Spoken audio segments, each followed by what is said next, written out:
Eu recebi um comentário bem legal aqui nos meus últimos vídeos no YouTube e eu separei ele pra ler, porque eu acho que vale a pena ler e conversar um pouco sobre esse comentário que esse cara deixou. Ele não tem nome, só tem um ponto aqui, mas o cara escreveu o seguinte: parabéns, Petri. Apoio a sua atitude, mas nos dias de hoje, de princípios tão efêmeros, saber reconhecer o erro é um ponto vital para toda a nossa evolução como espécie. Olha só, essa aqui que é interessante. Ó. Não sei o que você pensa do cara, mas acho que isso também aconteceu há muito tempo com o Ronald Rios. Sobre o vídeo que eu postei sobre aquela confusão do Nicolas Ferreira com o Santinelli. E naquele vídeo eu digo que eu fui ingênuo por muito tempo de achar que a direita era um lugar que gostava de comédia, de liberdade de expressão e tal, que defenderia isso até o fim. E também falo sobre a minha ingenuidade de ter achado que esse era um bom lugar. Não pra se estar, né? O que eu falei foi que seria um lugar onde as pessoas, elas iriam defender, seja lá quem fosse, o direito dessa pessoa falar, ainda mais quando a pessoa é um comediante com relevância e que um comediante contra um político, ele sempre vai ser uma guerra acirrada, mas o político sempre vai ter vantagem, né? O político sempre vai ter vantagem em relação a um comediante, e ainda mais quando esse comediante está repercutindo a fala de um político, né? Porque o que eu fiquei sabendo depois que eu soltei aquele vídeo é que o Santinelli tinha escrito aquele tweet sobre desligar o Nicolas Ferreira porque o Nicolas Ferreira tinha insinuado que ele queria que os Estados Unidos invadissem o Brasil para prender o Lula, assim como fez com o Maduro. E aí o Santinelli respondeu aquilo. Então assim, quando você é um artista de 1 milhão de seguidores, faz turnê mundial com a sua comédia, e você é um político que tem 20 milhões de seguidores, que pode ser candidato à presidência sem ser essa na próxima, né? Você movimenta as massas, eu acho que a guerra pública ali ela tem uns limites um pouco diferenciados, né? Eu tava falando sobre a reação da direita sobre o tweet do Santinelli. Até tentaram entrar em algumas nuances sobre a piada. Ah, foi uma piada, não foi uma piada, qual que é a piada? O meu ponto da minha crítica ali não é se é uma piada ou não. Isso a gente pode discutir, assim como a gente pode discutir 300 milhões de piadas do Léo Lins, e você pode achar que foi uma piada, o outro cara pode achar que não foi. Esse nunca foi meu ponto. Esse não é meu ponto. Meu ponto é a reação das pessoas que passaram anos fazendo piadas com tudo, Marielle, Nardoni, Richthofen, assim. A direita sempre foi um grupo que se mostrou muito, muito aberto a todo tipo de piada. Incesto, pedofilia. Você quer uma coisa mais absurda do que você fazer uma piada com a família Nardoni? A criança morreu. E essa é uma punchline que todo mundo usa. Ah, o Nardoni. Marielle, tinha plaquinha lá. Eu já fiz piada da Marielle, de buraco, de estar esburacado.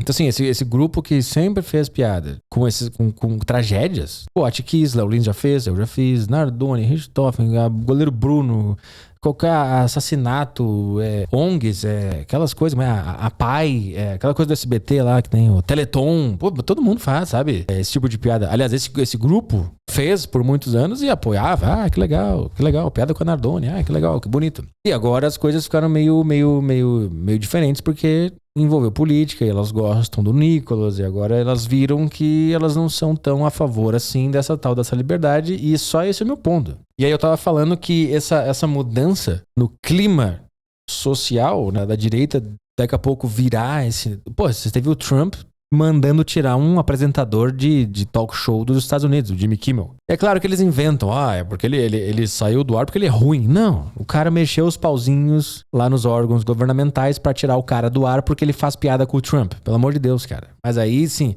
presidente que eles gostam, nos Estados Unidos, que é de direita, censura uns caras, processa jornal. Aqui no Brasil, um comediante faz uma piada repercutindo uma fala de um político, a galera chora. Eu tô falando mais sobre a reação especificamente dessa galera que por muito tempo esteve aqui, comigo.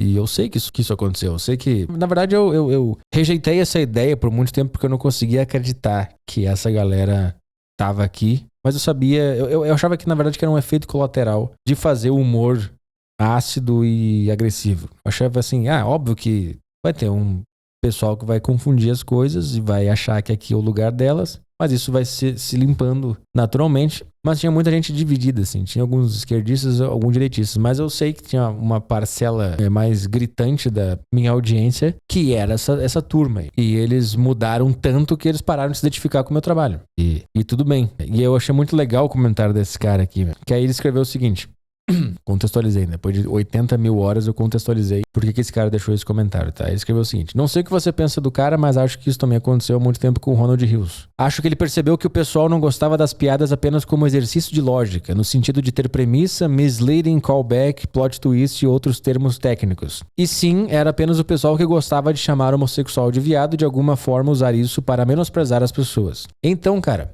isso me pegou, sabe por quê? Quando o Ronald, ele meio que deixou comédia de lado, eu acho que eu fui um dos caras que fiquei, pô, esse cara aí traiu a comédia, agora ele impõe limites na comédia. Mas hoje eu entendo. Eu lembro que tinha uma piada dele que ele fez com a palavra, que eu acho que o cara pergunta pra ele assim, se o fim do mundo fosse amanhã, o que você ia fazer? Aí ele fala, eu ia sair estuprando todo mundo. Eu acho que ele até nomeia, Débora Seco, ele começa a falar umas atrizes. E aí, cara, eu lembro que resgataram essa piada, alguma coisa assim. Eu acho que essa situação ela é bem mais interessante do que ela parece, ou ela tem vários detalhes que a gente não consegue enxergar. Se você vem de um background, ou se você tem referências pra entender por que ele falou aquilo naquele momento, por que ele executou aquela piada, você consegue entender que ele falou aquilo porque é absurdo. E eu sei que hoje ele não falaria, obviamente. Eu acho que isso também faz parte da maturidade do comediante de entender que às vezes o absurdo vai gerar uma risada, mas às vezes não seja tão recompensador você falar o absurdo pelo absurdo. Mas voltando atrás na mente jovem do cara, eu também já falei um monte de merda aqui.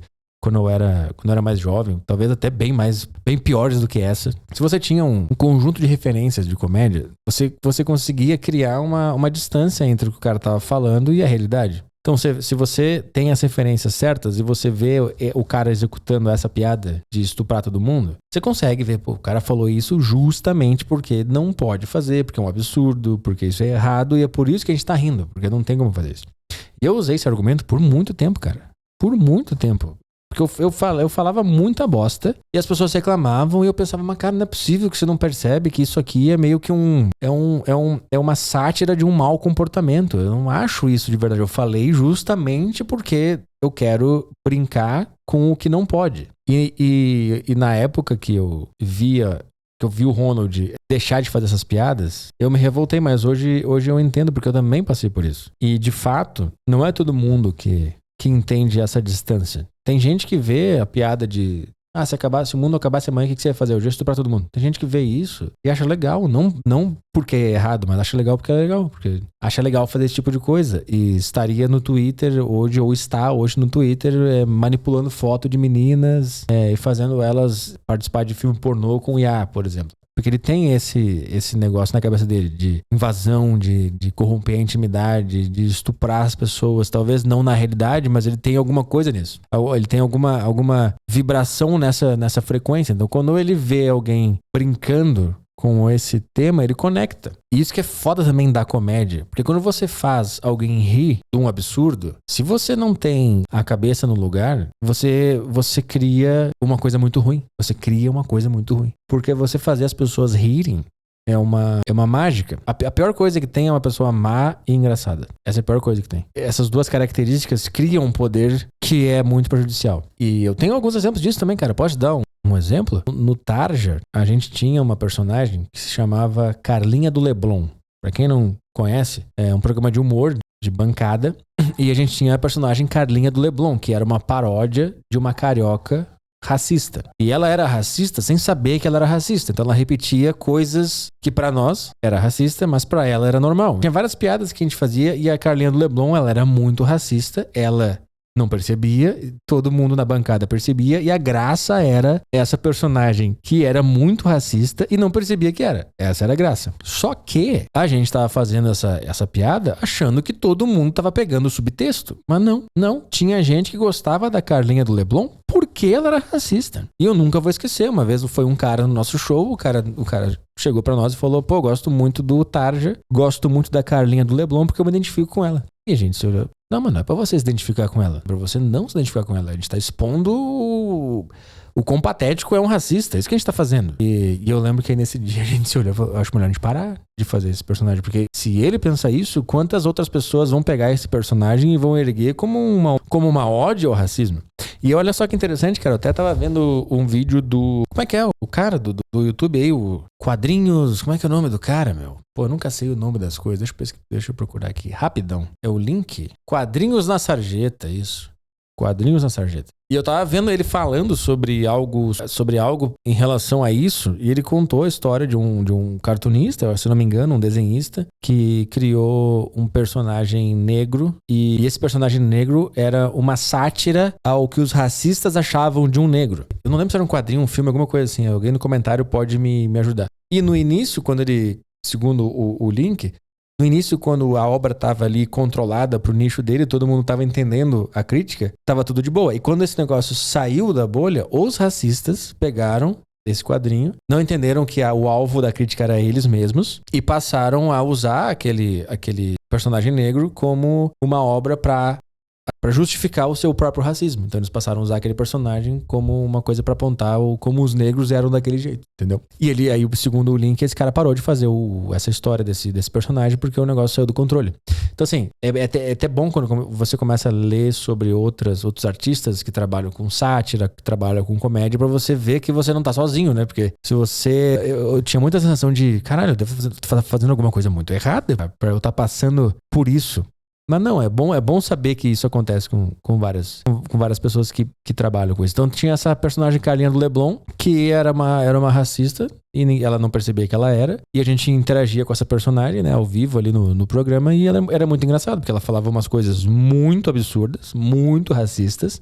Todo mundo ria, mas obviamente a gente estava rindo do comportamento racista e não concordando com o racismo e pensando, nossa, racismo é tão legal, tão engraçado. Não, a gente estava ironizando o racismo, mas assim, é difícil de captar, mas quando você tá fazendo, pra você é tão óbvio, cara. Pra você é tão óbvio. Pra você é tão óbvio que você tá fazendo Pra você é tão óbvio qual que é o alvo da sua piada. E aí você vê que as pessoas estão se identificando por outros pontos, por outros lados. E aí é que é foda, cara. Quando você é jovem, quando você tem aquele ímpeto, você pensa assim, nada vai me parar, eu vou continuar fazendo, eu não vou me rebaixar ao critério do público. E eu acho que faz parte da maturidade de um artista você pensar que sim, às vezes você tem que abandonar certas coisas, certas piadas, certos pontos de vista, certas técnicas, certos vícios por causa da repercussão do público. Eu acho que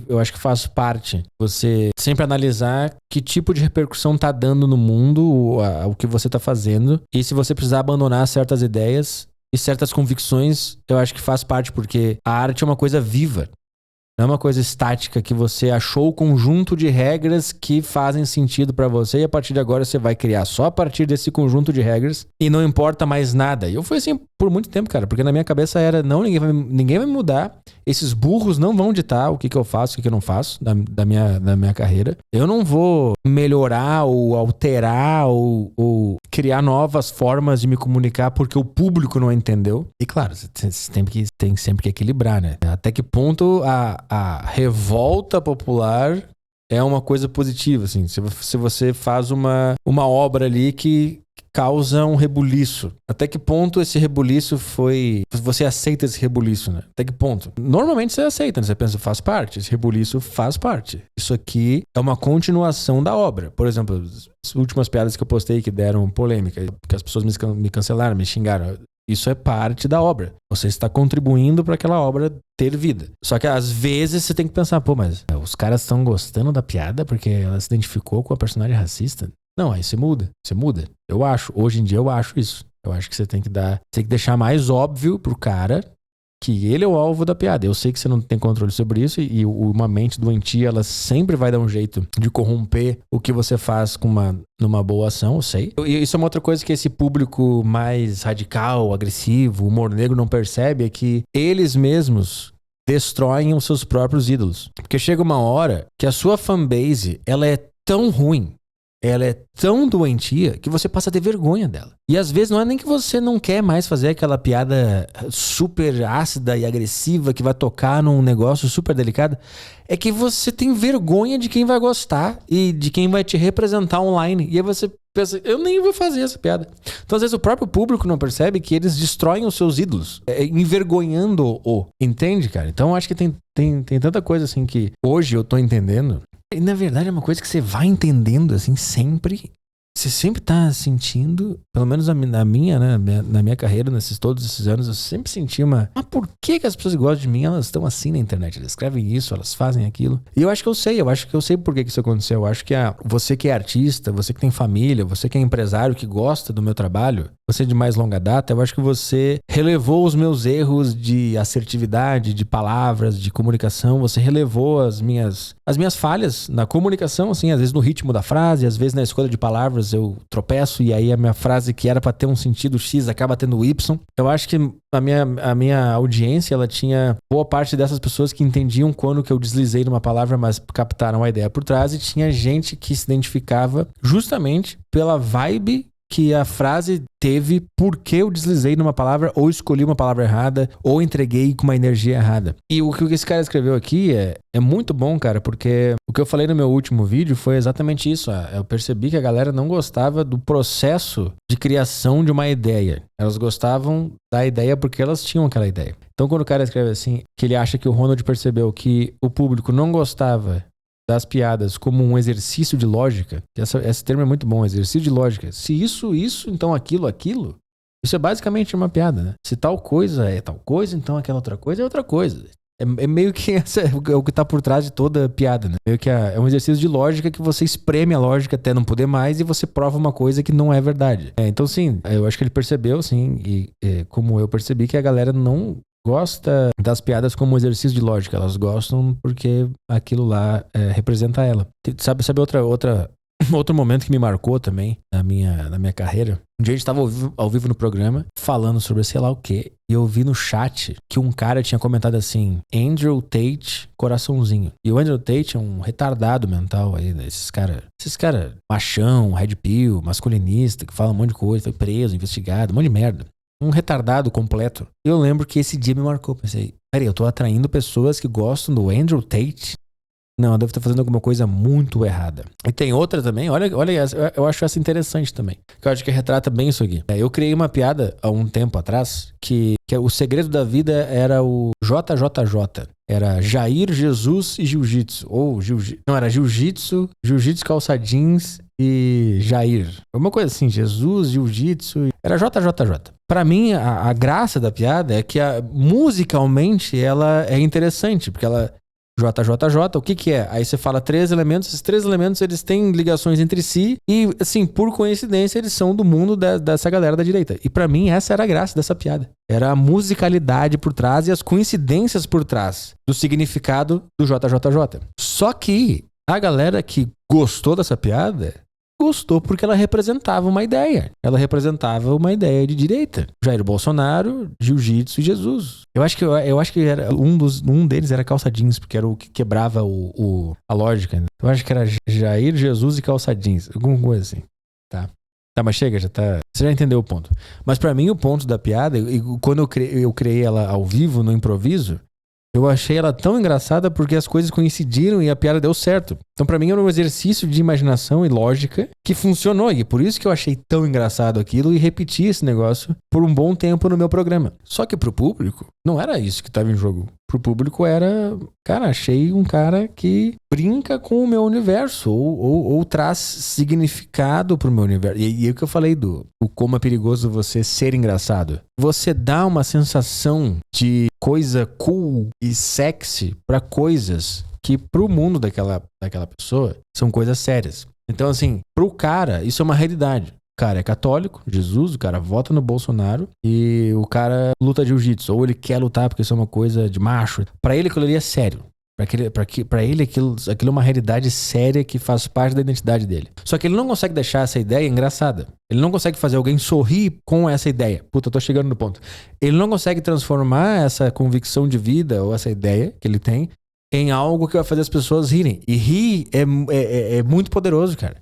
Você fazer alguém rir de alguma coisa é um negócio muito... É um poder muito foda, cara. Não que nós somos importantes porque a gente consegue, mas é uma coisa que você tem que cuidar, porque... Não cuidar também, porque não é isso que eu quero falar, não é que é um poder foda, cara. Mas é uma característica justamente por você conseguir aliviar ideias. Basicamente é isso, quando você consegue transformar uma ideia em algo engraçado. Você aliviou aquela ideia. Só que pro cara, aquela ideia é muito séria. E na vida dele, ele nunca conseguiu, talvez...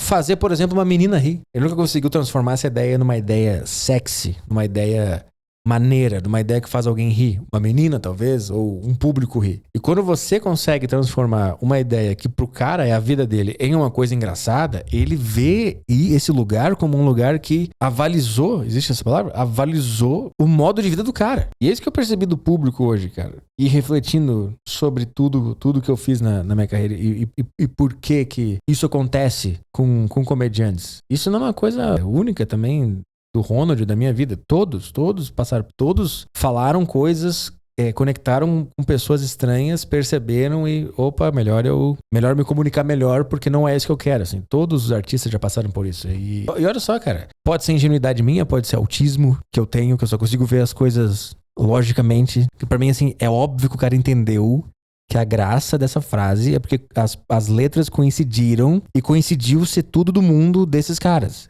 da direita. O cara vai ver isso, ele vai entender que a graça é a musicalidade da frase e não em si o conteúdo que ela tá falando. Mas era uma rigidez cognitiva minha, cara. Era uma rigidez cognitiva minha que eu não percebia que a galera não tem essa mente de observar a fala como algo artístico. E pra mim sempre foi muito lógico, talvez pela rigidez cognitiva que eu tenho, pra mim era, não é possível, os caras estão entendendo. Cara, eu tô falando merda porque eu tô fazendo exercício de lógica, eu tô tentando chegar em lugares estranhos. Mas continuando aqui o comentário do cara. Ele acabou apagando todos os vídeos da vida pregressa por pensar que o conteúdo dele poderia justamente ser usado para prejudicar aqueles que são mais vulneráveis. No meu caso eu não deletei, né? O meu tá tudo aí no meu Patreon, tá todas as merda que eu falei.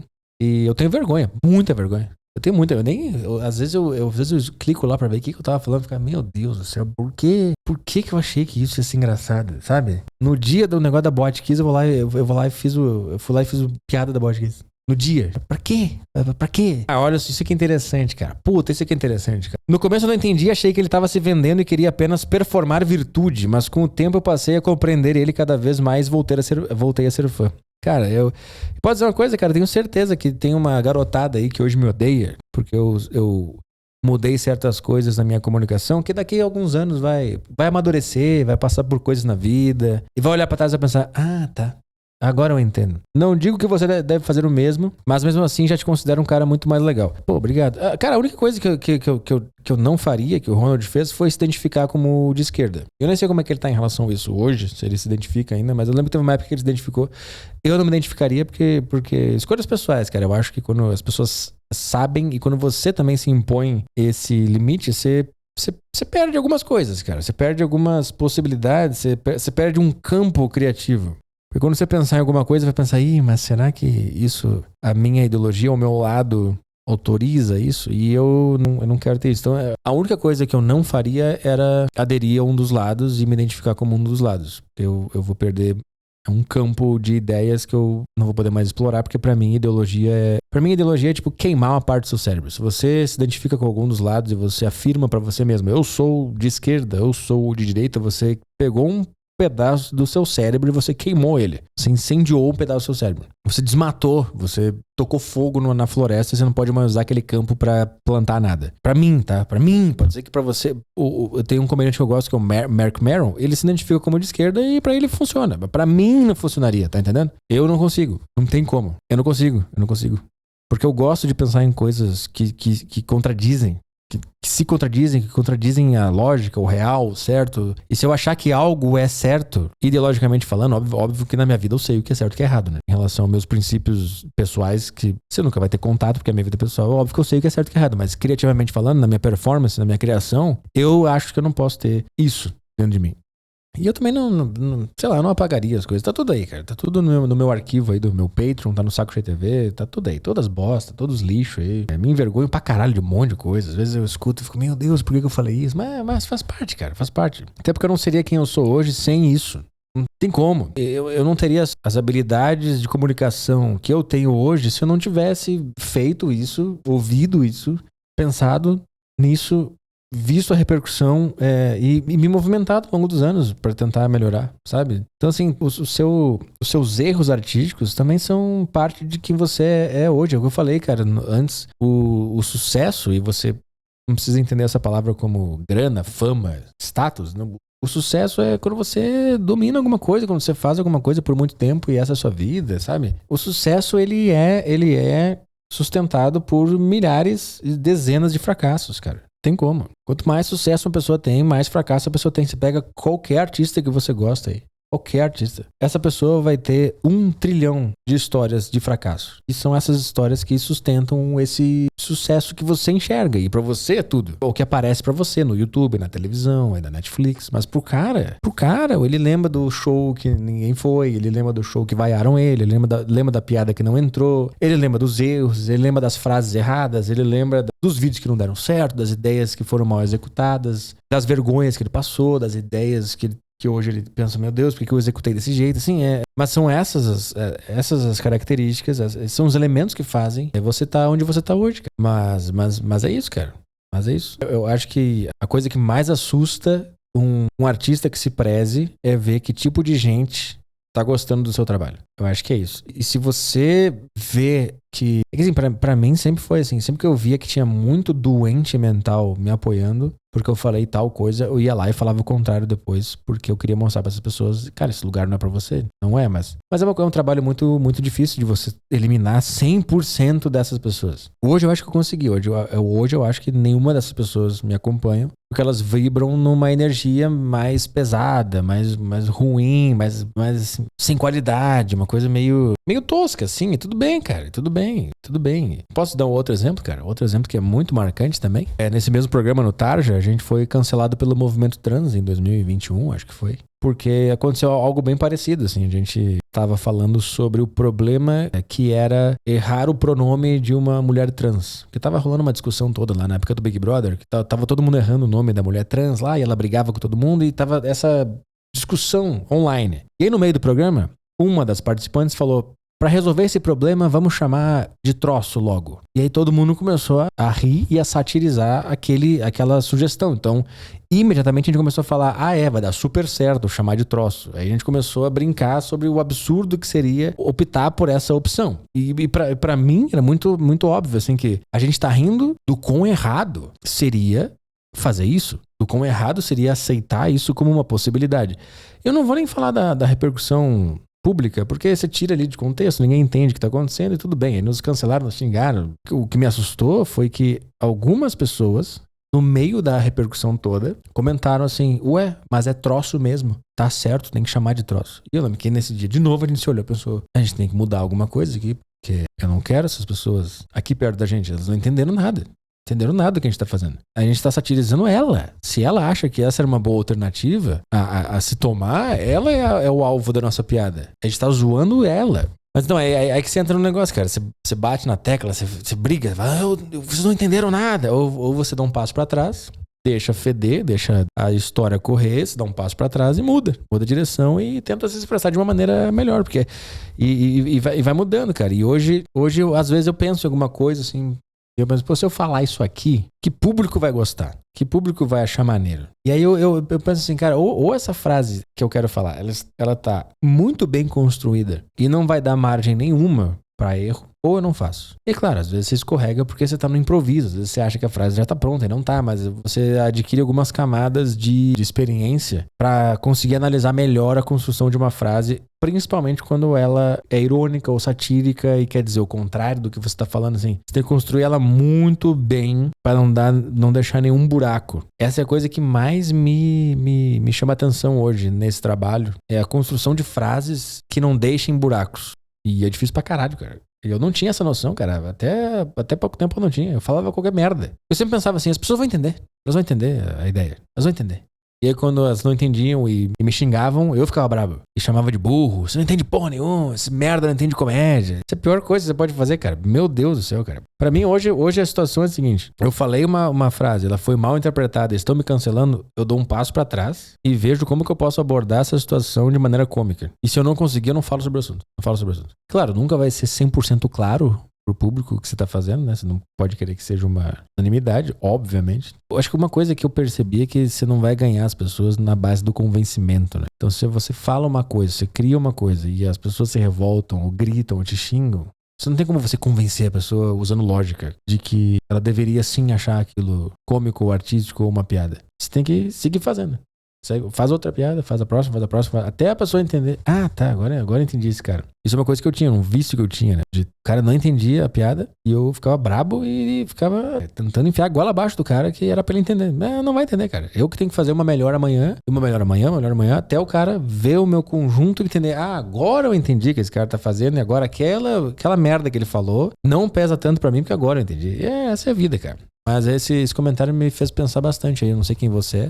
Você é só um ponto aqui no meu print, mas é isso aí, cara. Tem uma frase aqui que eu acho interessante. Ele pagou todos os vídeos da vida pregressa por pensar que o conteúdo dele poderia ser usado para prejudicar aqueles que são mais vulneráveis. Eu não acredito tanto nisso, porque eu não vejo esse poder numa piada, mas o que eu entendo é que uma piada mal feita ou uma piada mais ou menos, ou até uma piada boa, mas mal construída, pode vibrar com uma galera muito estranha. E essas pessoas vão te usar como representantes do grupo dela e elas vão propagar coisas que você acha errado e você vai se pegar naquela situação pensando, caralho, mano, não era isso que eu tava fazendo, não. É foda, cara. Mas é isso, cara. A gente tá no meio do caminho ainda no Brasil nesse negócio e é uma novidade pros artistas que a gente gosta, dos americanos lá, os comediantes. Tudo passou por isso já, cara. Tudo passou por essas merdas. Todos passaram por essas merdas. E faz parte. Só que a gente tá a gente é um país muito novo, né? Com essa tentativa de importar essa comédia americanizada pra cá também é uma coisa muito nova. E eu acho que as coisas vão caminhar pra um lugar melhor. Porque assim, ao mesmo tempo que o público vai amadurecer, nós, como criadores desse tipo de conteúdo, também vamos entender melhor como entregar essas piadas de uma maneira que não ative as defesas da pessoa. Eu acho que é uma questão de tempo, cara.